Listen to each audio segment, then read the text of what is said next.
money works, the way that loans work, there will never ever be enough money to pay back the debts, regardless of what sector we're talking about. Now, individuals, yes, they can pay theirs back, but yeah, if ever, so in the beginning of this year, in March of 2020, the reason that the global financial system broke down was because when all of the stock markets crashed, everybody had to sell their treasury bonds because they needed liquidity.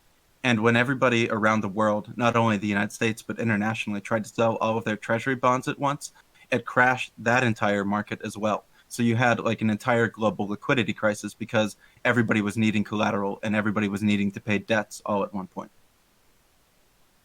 Yep.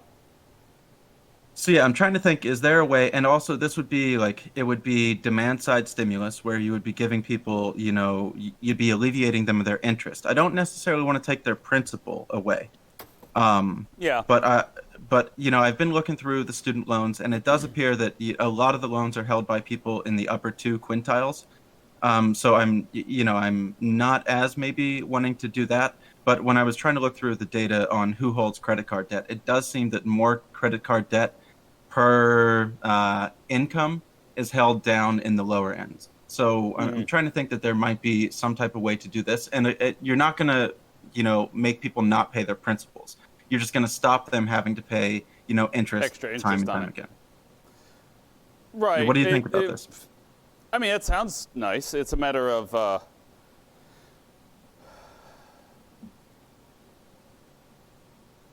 it's the only issues that I would foresee with that is the fact that if you signed the agreement to do so, and now you're going to go back and change the terms, is kind of the problem. Well, you wouldn't be changing the terms because all of the loans would be bought by a different entity, and True. they would just be Yeah, deleting the it would just interest. basically dissolve that contract because we're paying off your loan there, and then we're going to give you a new loan with 0.001% interest or something that you should Right, easily be able to cover as well as pay down your principal. right, So and then instead of making coupled $20 instead of making $20 per thousand, you'd make 5 cents per thousand. Right. And then coupled with this, I would like to try to do like some type of like interest rate reform. It really shocks me that if I go put my money in a bank, I get nothing. Yeah, Yeah, and they literally have like limitless credit lines that they can take from the Federal Reserve at the moment right now. because they're the So bank. I mean, they can just do whatever they would like. Exactly. And this is where I've always been, against the banking industry and against the financial sector for a lot of things that I think that they can do that are heavily manipulative. Yeah. Um, so yeah, that's kind of like where my mind is at a little bit right now because I think within the next couple of years we are going to be moving towards like digital payments or like payments that are given to people directly. From everything that I've been trying to read about just debts, like I mean, back in 2019, I was terrified that there was going to be a crash. Right. Um, We just didn't know it would be caused by a virus. right. Yeah, I didn't think it was going to be by a virus. I thought it was just going to be because of yeah, they've been, building and building and building time again. But we can't keep going towards like a country where we're going to have like 3 million landlords. And I'm not saying like landlord in the sense of like, oh, they're all bad or something, but I'm just saying in the sense of we can't have all the property owned by like a very small group of people and Right. then think that the rest of the people are going to be able to, afford rents and so forth. Well, that's just it's it's kind of a hitch because land is a finite resource that we'll never grow more of. Yes. So And then I was looking back through like the post 1971 monetary system that we have, like once Bretton Woods collapsed and once we depegged gold from the dollar or dollar from the gold. And everything that I've read have you heard of this thing called the Triffin's dilemma? no.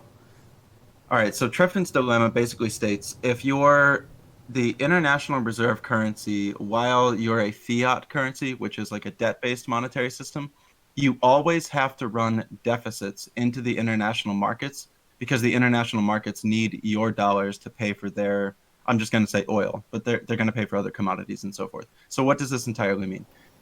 Since we got into an agreement with OPEC that OPEC was only going to sell oil for dollars, that meant that the international demand for dollars was so high that they needed to do anything that they could to get our dollars, which meant that that's why a lot of manufacturing went abroad, and that's why we import as much as we do. So if you actually look at the United States trade balance sheet, ever since 1994, we've run, maybe aside from like 12 quarters, which is a total of like 3 years out of 50, we've run massive trade imbalance deficits because we're always having to ship our money out to other nations. And this is part of the reason why our manufacturing sector got cored out and hollowed out, because there's absolutely no way to afford to have manufacturing or a factory here when you can do it, one, cheaper abroad, but two, also our dollars need to go abroad to keep the global financial system going. Mm-hmm. So what we're in right now is completely, it isn't sustainable in any sense of the word. There are more central bank direct swap lines, meaning like, the Turkish central bank and the Federal Reserve Central Bank are swapping money because the Turkish government doesn't have enough dollars for their obligations and so forth. As well, did you know that a European bank can write a loan that has to be paid back in dollars? I didn't know that was a thing. And did you know that a lot of the Chinese One Belt, One Road initiative has to be paid back in dollars? So they literally just have to trade their currency for dollars to thusly pay back said loans. Yes, basically. And But so there it depends are on what the way value too of few their dollars. currency There are is. there are way too few dollars to pay all these debts back. Mm-hmm. So how do you solve that problem? My theory is it's not going to ever get done, but I would probably print up like X amount of trillion for domestically, and then I would print up like X probably times 4 trillion for like international markets or so forth. Like or you need to like, the reason that they did debt jubilees in history was because they knew that debts are always going to build faster than they can be paid off. But what we've done in '08, what we've done now is rather than letting companies go bankrupt or letting certain things collapse, like we keep trying to just push it down to another, another generation or so forth. But each time that you try to bail it all out, it becomes much, much, much more expensive.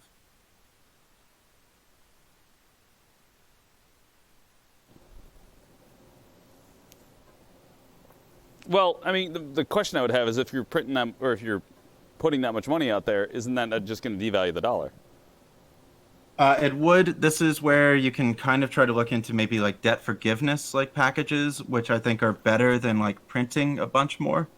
Again, now we're in a position where I'm only one person and I don't exactly have the answer, but I Right. can assure everybody that the size of this problem is, I'm even underestimating on this voice call, how big of a problem this is going to be over our next few years.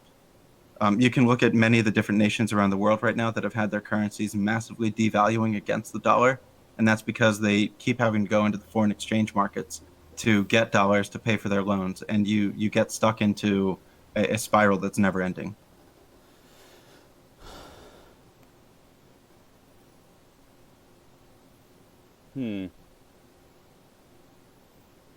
So,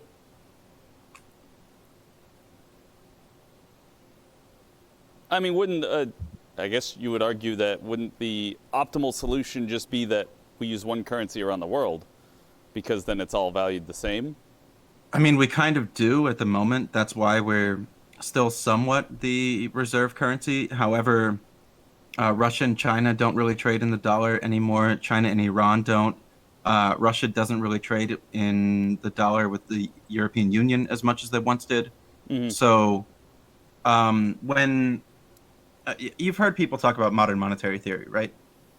Somewhat, sure. Right. These MMT people say that you can just print up dollars anytime you ever need to. Would you agree that that's like a very, very simple? Say that one more time. A government that controls its printing presses can just create their currency anytime that they want to. Is Yeah. basically the too long don't read of MMT. Right. And they try to say that what the United States does right now is modern monetary theory. And I actually want to disagree with this and say why I think I disagree with it and say why it now has become a problem this year. So technically, the dollar is backed by treasury bonds. So whenever the federal government of the United States wants to deficit spend, they have to sell a treasury bond. That treasury bond gets sold to the primary dealers.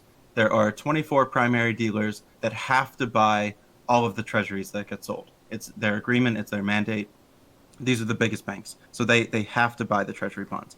Now, in normal market functioning times, the primary dealers then sell those bonds to the secondary market. The secondary market could be you personally, it could be your 401k, it could be a pension fund, it could be an international speculator, it could be an international central bank.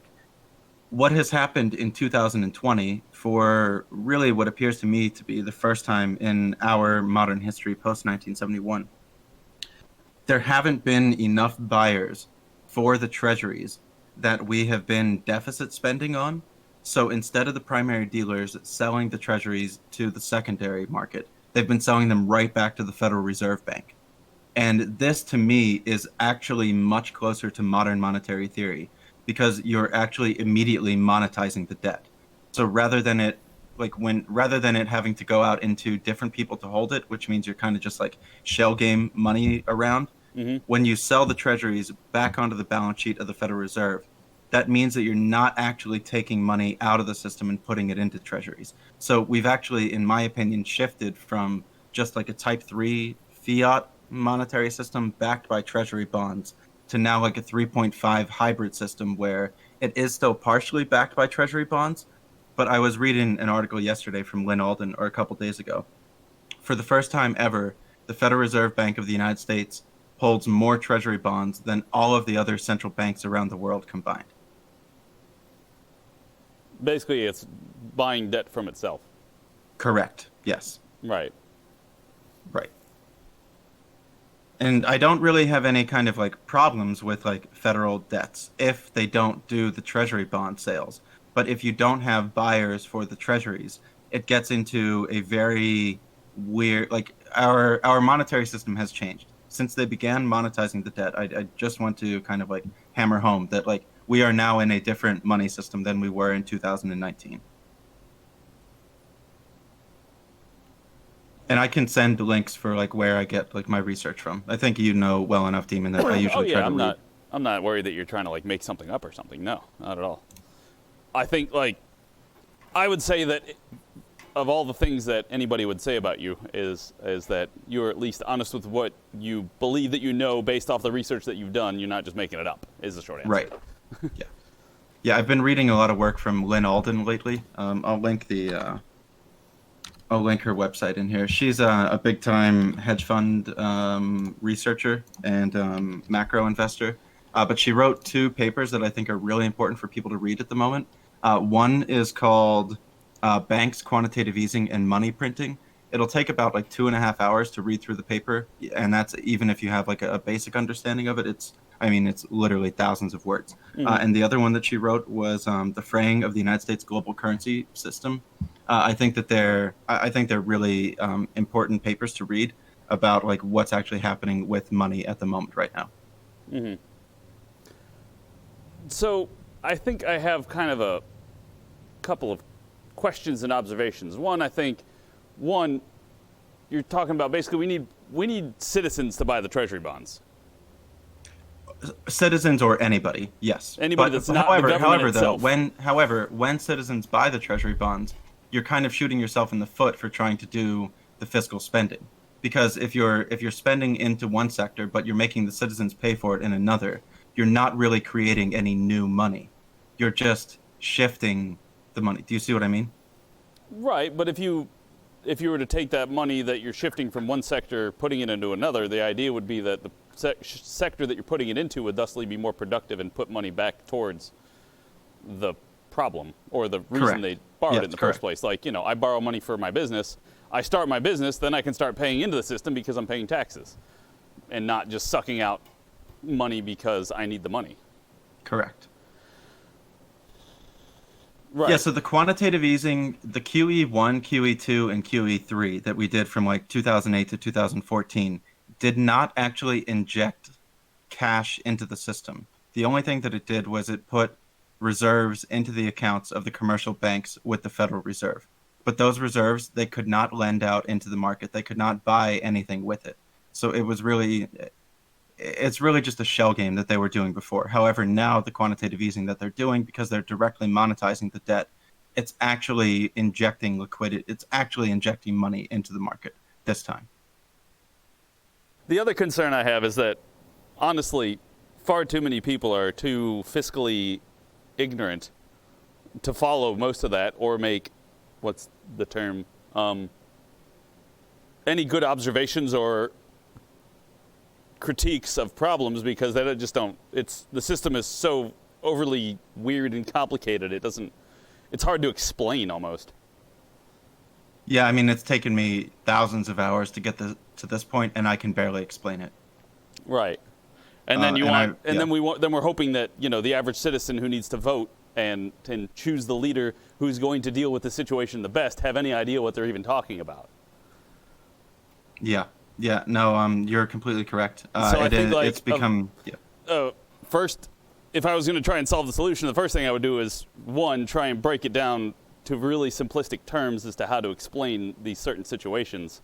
So that way you could pretty much pull anybody off the street and then say, this is what this is what this is, and now this is why it's all going wrong. Oh. It's going to be really tough because, so let's just talk about, something simple. Let's talk about, a $15 minimum wage. Luckily, I'm not on my channel, so my people from, my community can't, really cancel me for being over here and saying something like this. Yeah, I 100% support a $15 minimum wage, but let's think about what's going to happen in part of it. There is going to be more investment by companies into automation. It is going to hurt small businesses. I have a conspiracy theory that there were corporations that lobbied the government for a very long time to keep the minimum wage as low as they possibly could in hopes that they could make it until automation came along. And then they were just going to be able to automate the jobs away rather than have to pay the higher wages. Well, so you want to take that? I have a thought about that little thing right there. If you want to go conspiracy theory, they wanted to keep minimum wage low enough so that way small businesses would continue to hire employees. The big corporations would dump all their money into automation investment, and then when the time was ready for them to automate, then they push for a $15 minimum wage, kill all the small businesses, and they're the only ones left because they already automated. No, I can pretty much agree with this too. Yeah, I can. I can agree. Look, we can just wait them out, and once we get to that point, we can automate everything. They can't automate nearly as much. Some might be able to, but we're going to, take out 90% of our competition by just advocating for a $15 minimum wage because it's the right thing to do. I kind of agree with this. And now we're in a position of a rock and a hard place because people need more money to be able to just even just pay their bills and so forth. Yet how do you get it to them without having everything be automated away? Question is, how do you take advantage of automation and make it benefit the common folk instead of just corporations? Because we know that automation is going to come one way or another. As technology increases, we're always automating new things every day. It's just a matter of what are we automating. And I have sat and thought about this for hundreds of hours, and I haven't even really come up with many solutions that I think are politically viable, even that would be accepted by, let's say, even leftists, liberals, conservatives, or anyone else. Because what you're talking about is we need to figure out a way to take some of the benefit that the biggest corporations in the world get from automation without quote unquote breaking the free market, without quote unquote nationalizing, without doing all of these different things. So it's how do you actually come to a viable solution that isn't kind of just a partial takeover of certain sectors and so forth. And I've even thought about okay, well, can you tax the automation or so forth? There are so many different little ways that we wouldn't even think of something being automated, but it would be, and it gets very difficult to levy a tax on. Right. Like automating bank tellers. Right. Yeah. How are you gonna how are you going to prove or disprove? You can't. You'd have to prove okay, if you automated it, how many people did you replace? You have to pay a price based off how many people you replaced. But then you could also say, well, I also made 3 more jobs because now I have a bunch of things that need fixing, and it creates an entire production line of people that have to build, program, manufacture, fix, install, repair. And so You're- the 5 you're bank su- tellers that I just replaced with 100, technical workers. I don't think that's how that works, John, though. Like, no one would ever automate if for every job you eliminated, you create a tech job for it. They want to Well, eliminate the problem 1,000 is it jobs would and then have offload- one tech job. Like, that's the whole point of automation. The bank would automate part of it because they wouldn't automate all of it. Like manufacturing is already an industry that's, and it's already automated to a sense. So Right. let's just I take was the actually bank gonna bring teller. up the Goes automotive against industry. The whole point of automation. If it created jobs, then they wouldn't do it. Well, if automation didn't create jobs, then everybody should be out of a job right now. Actually, I don't. Hang on, Dave. I don't entirely agree. Wait, if Oh, hey, automation. Turin. Hi, good to see you. Wait, you said if automation created jobs, they wouldn't do it. I think that they can create jobs in different sectors, but in the sector that they get instituted in, they Right. take some away. Right. So I think it's a net negative for the amount, but that would be. Probably totally a net negative, generally speaking. But I mean, automation is so strange because the thing I worry about is that we're overly worried about just the people it replaces and not taking into consideration what else might spring forth from it. Because, like I go back to all the time is the farming. Well, once we automated farming and have combines and all these other things, there are literally thousands and thousands of people who don't have to go out to the fields anymore. What do they do now? Well, they're doing something apparently because we don't have like a 50% unemployment rate. Well, hold on about this. Hang on. We actually have one of the lowest labor participation rates in our modern history. So, like, we do have a massive amount of people that just aren't trying to get involved in the workforce at the moment. Yeah, but it's not, comparatively speaking, if we're talking about the early 1900s, how many people worked in the fields versus today. I'll have to do some research and get back to you. Like because all those jobs that were in the fields are now changing over to industrialized and or manufacturing or coding. repair, technology, computers, programming. There are jobs that we've never even dreamed of in like 1910. They're now wildly popular, very, prolific jobs. Mm-hmm. So like what kind of things are going to come forth in the future that we can't even conceive of? Well, one thing that we can conceive of is more work from home for those jobs, which means that not only are you going to have like decaying rural regions, but now you're also going to have like decaying cities as well. Well, as people don't go ahead. Wait, why would you have if you had people have to live somewhere? Right. It seems that they're going into like these weird like suburb places, like outside of cities.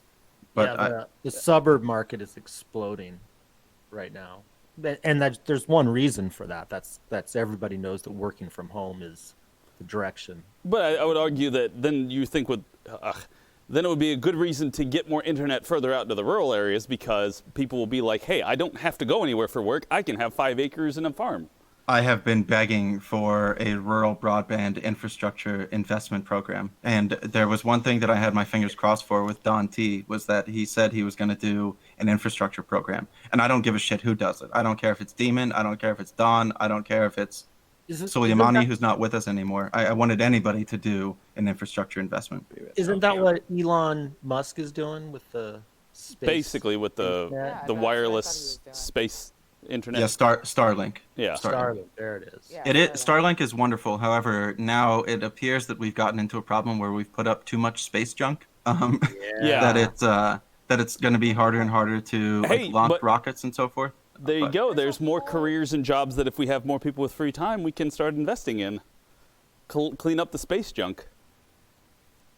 Well, how about clean up the oceans first too? I mean, Well, I mean, we don't. Yeah. To be fair, you don't have to pick one. You can do multiple things at a time. well, yeah, but no, it's a very true thing because with space junk, I mean, there's whole agencies within agencies dedicated just to monitor the space junk. Yeah, it broke my heart. I was watching there's is it The Interceptor? Is that the one plastic pollution cleanup thing that got invented for rivers and so forth and then they like scaled it out onto like the ocean or something? Yeah. And I guess like there's actually like a problem with even just like skimming that way because it was like taking a certain microorganism that lived on like the top layer of the ocean and like killing them and potentially like affecting the food chain. So it's just like I really dislike when I see a wonderful idea and solution, and then there are downstream effects that I didn't even kind of like consider at first. Yeah. And then just like, damn, you're back to like square Like the one. once bacteria again. that would live on the plastic that the fish would pick off of. Or it was something like that. Or like a bacteria that lives on it that the plankton eat off the plastic because the plankton aren't going to be big enough to eat the plastic part, and then the whale tries to eat the plankton and then swallows the plastic piece. And then you try to clean up the plastic, then the plankton don't have anything to eat or something to that effect. I'm gonna be done hogging the microphone now. I just ranted for the last like 20 minutes. It's all right. You're fine. You're the biggest brain in here. Keep talking. Hey, we need to keep me awake for 4 more hours, and then I'm done with my 24 hours. So Yeah, I clicked on your stream and you were sitting in the dark in a closet. Oh, I'll have to follow. I didn't know that you streamed. That weird girl. I'll have to give you a follow. oh yeah, no, yesterday was quite interesting. Went down to the Capitol, and Antifa started throwing bottles and fireworks and everything else at us. So yeah. How'd you know they were Antifa? Oh, dude, they had the flyers out. We saw them. The flyers were up on Facebook last night, or the night before. So, one, they were at Fremont Park, which is just down the street from the Capitol. We were at a Stop the Steal, anti-CCP. Same thing as last week, but Antifa decided to do their protest just on the other side of the Capitol, and they started marching towards. Yeah, I have the video is already up on Twitch. So Yeah, if you guys want to, check it out. yeah. Are they coming to grips with it? Like after Attorney General Barr said that there was no significant fraud. Like you would think that would kind of end it right there, right? Like what are they saying now that Barr is a liberal or a... Oh, don't people talk about all this kind of stuff like plenty? Yes. Well, and Are they really? I mean, that's what They're like still- I they're was. still going I keep on- an open mind. Like I mean, Donald Trump was pretty bad. Here's out one of thing there I would too, say. but- Let's pretend that I was a senator. I would also not say that Biden has won the election yet. And I am much further left than most of the people in here. Biden wins the election once he gets the electors. Yeah. At the moment, right? Like, because I was reading an article and they were like trying to frame it like 26 out of 49 GOP senators won't admit like Biden won the election, and I'm like, yo, he didn't yet. I think that he did. I think that he's going to get the electors. I think that he's going to be inaugurated. However, there is a legal process. Let Don T have his lawsuits. Let them try to put it through the courts. But Yeah, but they're not saying that. They're not saying, well, let's wait for the electorate. They're saying it's been stolen. Is a lot different than saying let's wait for it to be official, though. That's the problem, right? I'm just trying to be generous to them. I just want there to be a president next year. I don't think that either of them are going to fix the stuff that we're talking about. And Biden's. Oh, not hell fixing no. anything. He's literally gonna not be Trump. That's his only plus. Just be the you never opposite know. of He that. might have good people around him, and they push through some good stuff. But I don't have high hopes. All the lobbyists that he put in.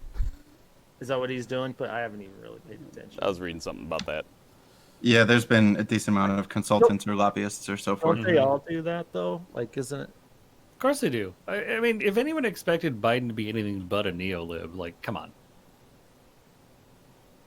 Ordering parts. Well, so malls aren't exactly going Probably to be do better up obsolete front where because there's Amazon computers is that going to run. buy all the malls and turn them into a distribution warehouse, and then once they have the distribution built there, then they'll open a storefront. So then every mall that exists in the country will probably be an Amazon distribution and storefront.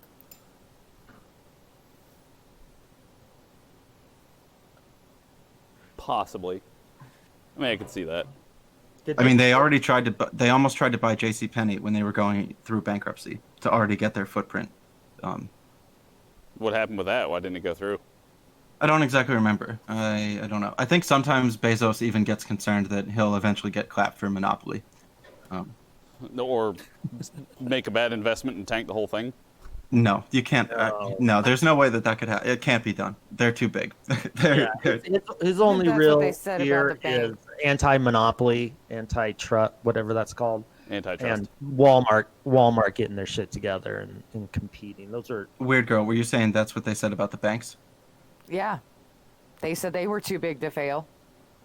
Well, we could have read through their balance sheet though and saw that they were levered at 30-1 and seen that it was like pretty easy to fail. But I understand where your sentiment is coming from. I just don't necessarily agree about the Amazon aspect. Yeah, I don't think that's necessarily analogous.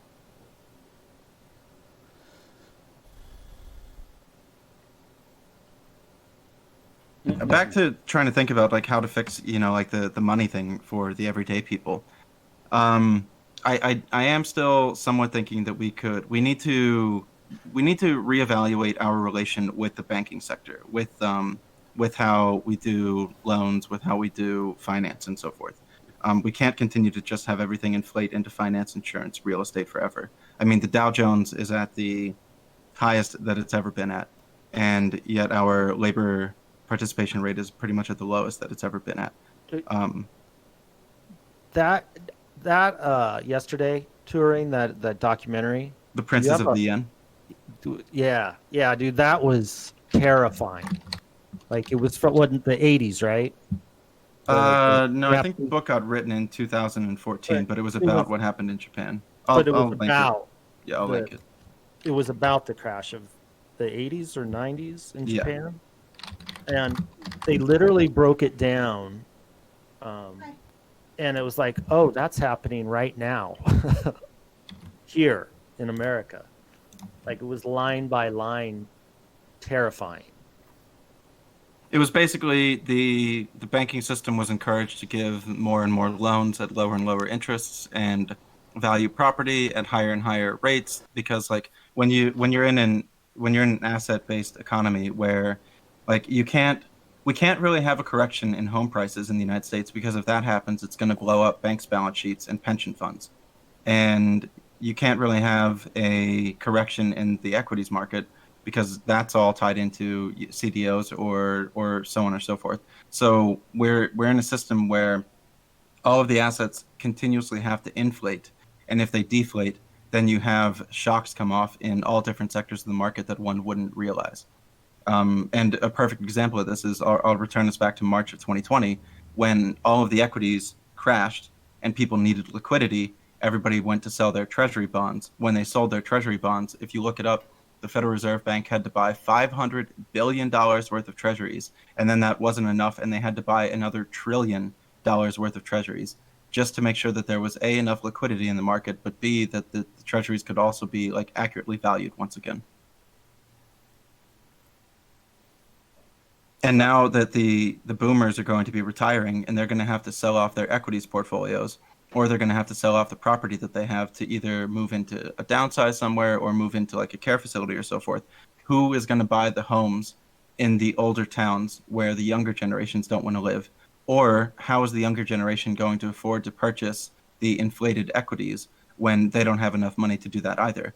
So we have a demographics problem where you have a lot of liquidation that needs to take place over the next like 5 to 7 years for the older generations, but there really aren't people that have capital to buy them aside from private equity or hedge funds. So I imagine it's going to continue to be a consolidation of wealth and power into the people that already have, capital to deploy. I think that's a fair point. I was actually just going to say you came to the same conclusion I did, and it's basically people like me that are in their 30s and have the liquid assets to do that. Yeah, but you're in the minority by far. Yeah, right. No, not absolutely. common. Absolutely. So what do you think the housing market will crash over that touring? Either they gotta I come don't down really on the think that they price. can let it crash. Like, so my answer is mostly no. I think that you'll probably see the Federal Reserve buying more mortgage-backed securities and like trying to prop it up once again. And they're going to Because continue to keep rates super duper low. So, I Right. mean, for the foreseeable future. And I think that's been one of the biggest contributing factors to what's going on in the housing market currently. Well, would and that's what they- happened in Japan. Go ahead, Demon. Sorry. Do you think that it's just that people are going to have to come down on the price of selling their homes and things like that? You think that the values of those things are overinflated as it is, and so it's a problem, and people are going to have to not buy them, and people can't buy them, then nobody's going to be able to sell them at that price. You know, the good old market force of you're asking too much is the short answer. Yeah, it just gets very strange because there's a lot of factors that are like all coming to a head over the next few years. I really recommend people look up Nouriel Rubini, Roubini. He's a wonderful economist that I take a lot of influence from. He has an excellent interview on Yahoo Finance that he talks about like the 10 forces against the global economy in this decade, and I think it's a really important listen. I'll try to find it and link that one in too.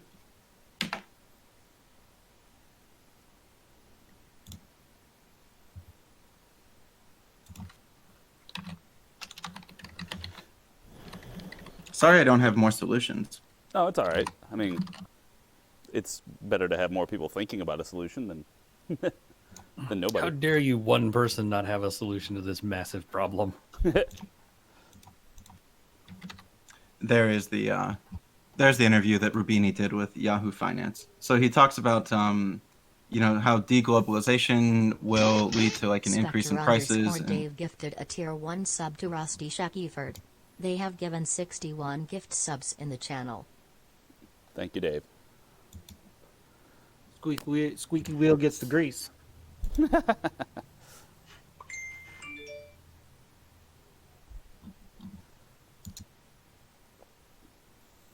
So, but we're looking at a bubble, right? And you're saying that they won't allow it to pop. Mostly, yes. Yeah, they can't allow it to pop because if it pops, then there are a lot of like downstream consequences that aren't exactly understood.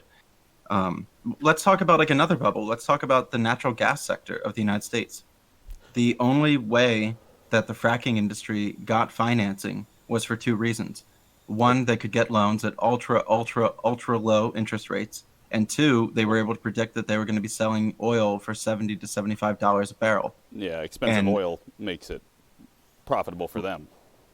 Right. So you have that entire sector of the economy. That entire sector is just being written down and it's bankrupt. And what happens when that happens? Well, then the town that had the fracking well, now they begin to dry up as well. You know, you have less money, you have less monetary velocity there, you have less people going to restaurants, you have less people going to those businesses and so forth. So if you go through Pennsylvania was like an abandoned coal mining state.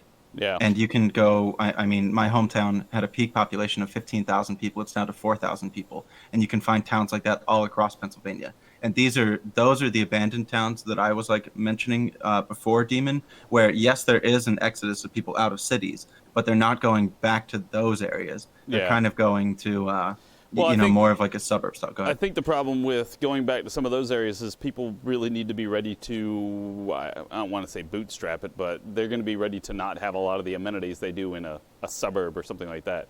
Because if you, like my wife's hometown in Kentucky, it was London, Kentucky, like the population there, coal mining, all that stuff. And now it's practically deserted. But there's still people there that they'd never made enough to get out.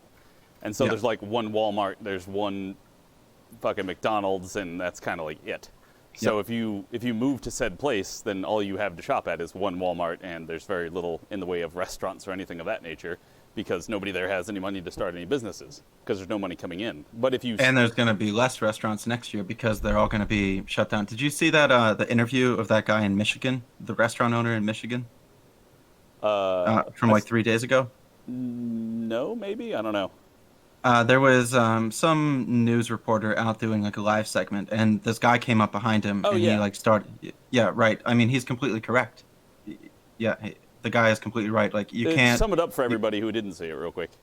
Fair. So there was a small restaurant owner in Michigan who came up behind a news reporter, and he started like saying like, I have to keep my business open. That's not exactly how I said. Sorry. He started like talking back and forth, and he said, like I would happily shut down for 60 days if they paid me to be able to pay my staff and be able to pay my bills and so forth.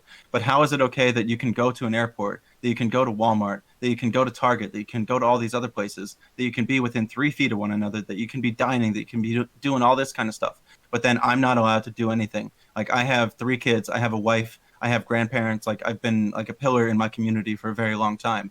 And like I get it, like, okay, cool, but what we're doing right now is the worst of all worlds. You're allowing mega businesses to stay open, and anybody who is just a small person, you are absolutely